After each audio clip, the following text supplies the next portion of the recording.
प्रणाम। नमस्ते। जीते रहो, खुश रहो, खुश रहो। बुआ जी प्रणाम। आपके घर में आप ही का स्वागत है।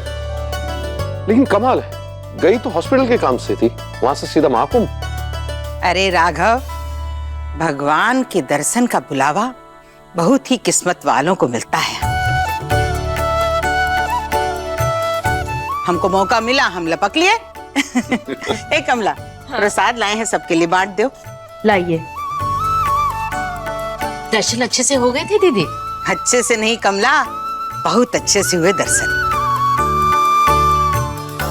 अरे बहुत ही अद्भुत और आध्यात्मिक अनुभव था। हम तो बस प्रभु की शरण में बैठ के और अपने मन की सारी बातें कर दी उनसे। पक्का सारी बातें कर ली ना आपने? छुपाया तो नहीं? मुझसे कुछ छुपता नहीं है, पता है ना आपको। ये कैसे परेशान कर रहा है बहरूपिया बुआ जी को?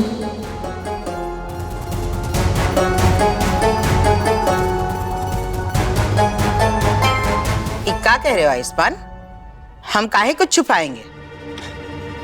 अरे मेरा मतलब था कि आप इतनी दूर गई थी दर्शन के लिए, तो प्रार्थना अच्छे से हुई? मतलब कोई पूजा पाठ या विधि भूली तो नहीं आप? क्या है कि मन में कोई असंतोष नहीं रहना चाहिए। तू ये कैसे प्रश्न पूछ रहा है? हाँ, ऐसे पवित्र जगह पर जाने के बाद इंसान अच्छे तरीके से सारी पूजा पाठ करके ही आता है। और अब दीदी वापस आ गई हैं, तो उनके साथ वहाँ की शुभ और शुद्ध ऊर्जा भी यहाँ पर आ गई है।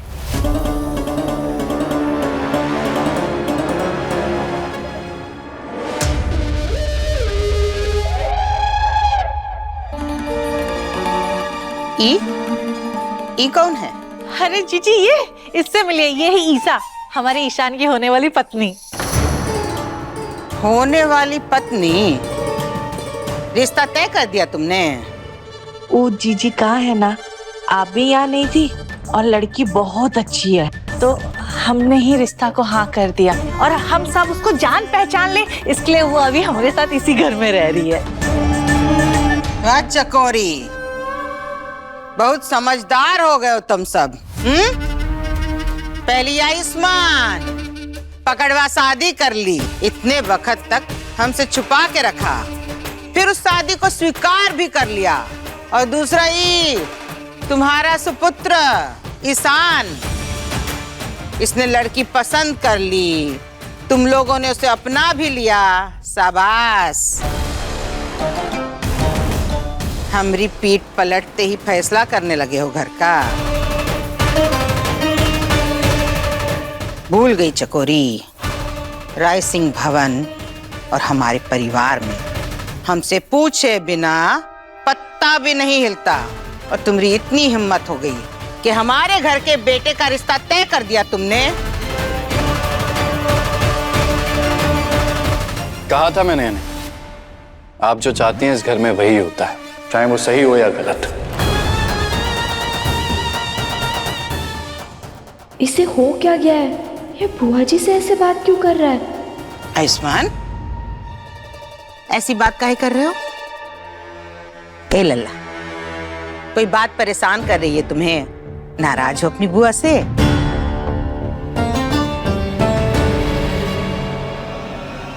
मैं आपसे कैसे नाराज हो सकता हूँ?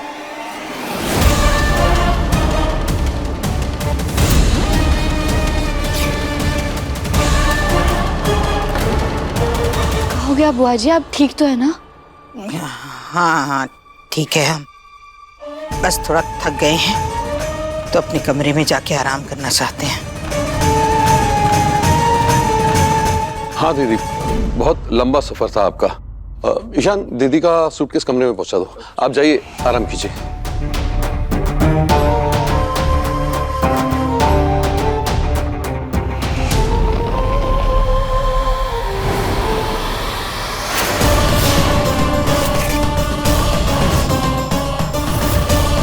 ये तस्वीर यहाँ?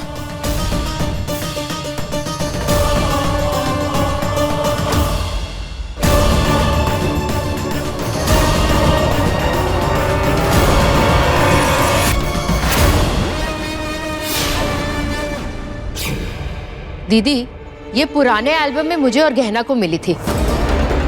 समझ में नहीं आया किसकी फोटो है, इसलिए हमने इसे साइड निकाल के रख दिया कि आपसे पूछे कि ये फोटो किसकी है।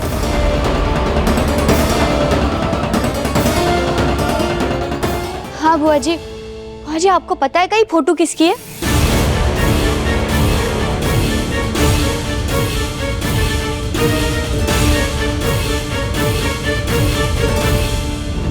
क्या हुआ बुआ जी?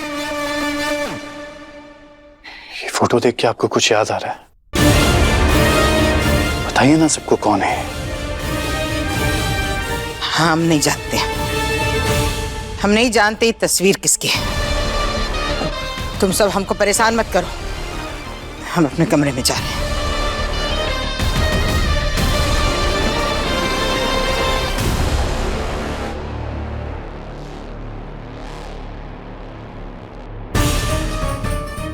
ये बुआ जी उस फोटो को देखकर इतना घबरा क्यों गई?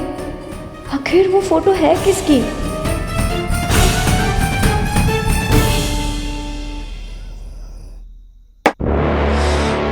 हे भोलेनाथ, ये क्या हो गया हमको? हमको आयुष्मान की आंखों में विराज का ही नजर आ रहा है। एक बार उसको फोन करते हैं।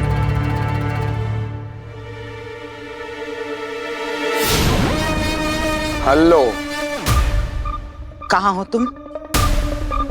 आपके बहुते पास। देखो, हमसे ना पहेलियां मत बुझाओ, समझे? सीधे सीधे बताओ कहाँ हो। तने खिड़की के बाहर तो झांकिए।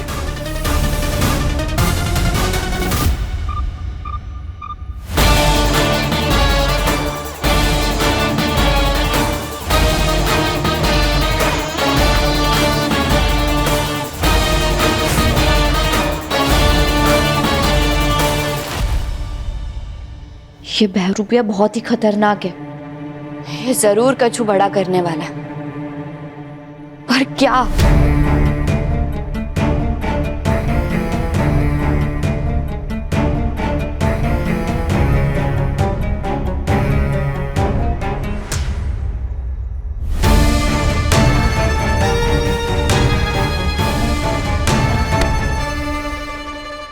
वो बहरूपिया पहले सुनसान जगह पे गया और वहां वो किसी वकील से बात कर रहा था कछु कागजात के बारे में।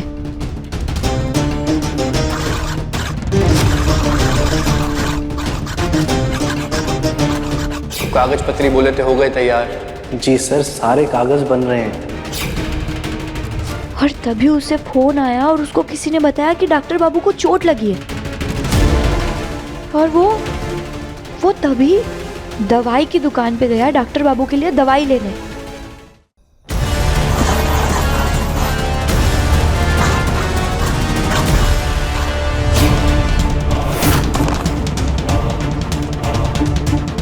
फिर वो वहां से डॉक्टर बाबू के पास जाने ही वाला था, लेकिन वो अचानक रुककर सोनार की दुकान में चला गया।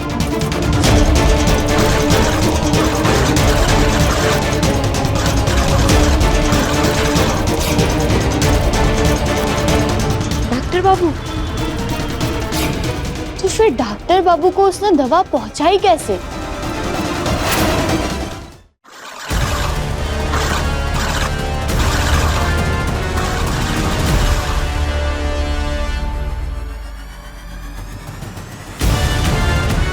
क्योंकि जब हम अंदर गए तो उसके पास वो दवाई वाला पैकेट नहीं था, तो इसका तो यही मतलब है ना कि शायद वहाँ कोई और था जिसको उसने दवाई दी। इसका मतलब हो ना हो उस जगह के आसपास ही कई डॉक्टर बाबू है।